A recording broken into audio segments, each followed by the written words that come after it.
السلام علیکم ورحمۃ اللہ۔ تو بیان القرآن میں آج میں کروں گی سورۃ البقرہ کی آیت نمبر 19 اور 20۔ اعوذ باللہ من الشیطان الرجیم، بسم اللہ الرحمن الرحیم۔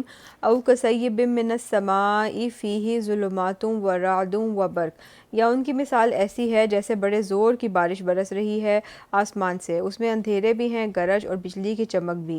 یجعلون اصابعہم فی آذانہم من الصواعق حذر الموت، یہ اپنی انگلیاں اپنے کانوں کے اندر ٹھونسے لیتے ہیں مارے کڑک کے، موت کے ڈر سے، اپنے کانوں میں انگلیاں ڈال دیتے ہیں موت کے ڈر سے، یعنی اس ہیبت ناک کڑک سے کہیں ان کی جانیں نہ نکل جائیں۔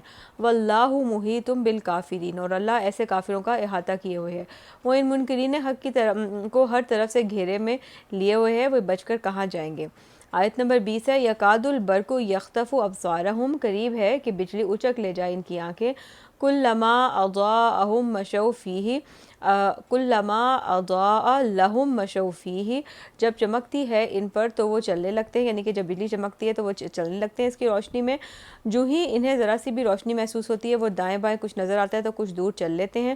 وَإِذَا أَظْلَمَ عَلَيْهِمْ قَامُوا، اور جب ان پر تاریکی طاری ہو جاتی ہے تو کھڑے کے کھڑے رہ جاتے ہیں۔ یہ ایک نقشہ کھینچا گیا ہے، یہ ایک طرف بارش ہو رہی ہے، یعنی کہ قرآن مجید آسمان سے نازل ہو رہا ہے۔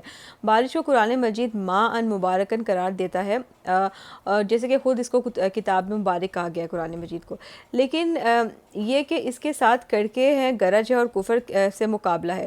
کفر کی طرف سے دھمکیاں ہیں، اندیشے اور خطرات ہیں، امتحانات اور آزمائشیں ہیں۔ چنانچہ منافقین کا معاملہ یہ ہے کہ ذرا کئی حالات کچھ بہتر ہوتے ہیں، کچھ بریدنگ سپیس ملتی ہے مسلمانوں کے، تو تھوڑا سا مسلمانوں کی شانہ بشانہ چل لیتے ہیں کہ ہم بھی مسلمان ہیں۔ جب وہ دیکھتے ہیں کہ حالات کچھ پرسکون ہیں، کسی جنگ کے لیے بلایا نہیں جا رہا، بڑھ چڑھ کر باتیں کرتے ہیں، اپنے ایمان کا اظہار کرتے ہیں، لیکن جیسے کوئی آزمائش آتی ہے تو وہیں پہ کھڑے کے کھڑے رہ جاتے ہیں۔ وَلَوْ شَاءَ اللَّهُ لِذَهَبَ بِسَمْعِهِمْ وَأَبْصَارِهِمْ، اور اللہ چاہتا تو ان کی سماعت اور بصارت سلب کر لیتا، لیکن اللہ کا قانون یہی ہے کہ فوری گرفت نہیں کرتا، اس سے انسان کے ارادے اور عمل، اس نے انسان کو ارادے اور عمل کی آزادی دی ہے۔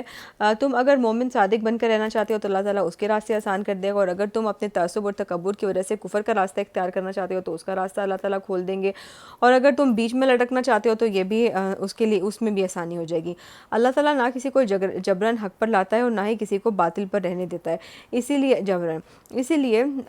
لیے کہ اگر جبر کا معاملہ ہو تو پھر امتحان کیسا۔ ان اللہ علی کل شیء قدیر، یقیناً اللہ تعالیٰ ہر چیز پر قادر ہے۔ تو یہ سورۃ البقرہ کے ابتدائی 2 رکوع جو ہیں وہ اس اعتبار سے بہت اہم ہیں کہ اس میں انسانی شخصیتوں کے 3 قسم کے خاکے دکھائے گئے ہیں، ایک وہ جو متقی لوگ ہیں، نمبر 2 جو بالکل ہی کافر اور نمبر 3 منافقین ہیں۔ تو آج یہیں تک، انشاءاللہ آگے پھر کل کنٹینیو کریں گے۔ فی امان اللہ۔